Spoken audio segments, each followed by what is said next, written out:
I'm told that because I point these things out, that somehow I'm degrading another company or talking shit about another company's parts.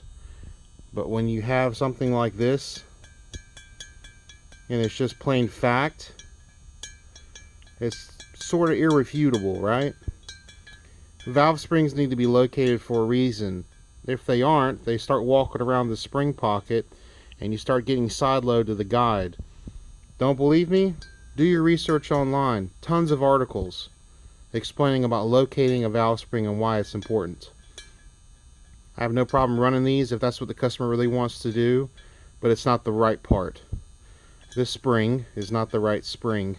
It's sold to people as a replacement because the factory spring is like this, but that doesn't mean that just because you buy an aftermarket part and it fits the same way that it's right. It's wrong.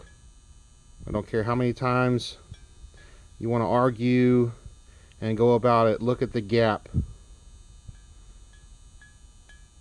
These do not run spring seat shims like a locator. They just run a regular shim on that bottom pad. It's the reason why we came out with our own Beehive kit that has a spring seat with a locator. So it doesn't do all this. It goes right on and it's located. Doesn't move. I was the first to show this to everybody, and people still want to argue. They want to call us names, in particular me, saying I don't know what I'm talking about. In the race engine world, this is a disaster. Buy the right stuff, do your research. It's not always about who's selling something just to try to get money from you. It's called, we're doing this because this is the right thing to do. Look at the gap. Look at the gap.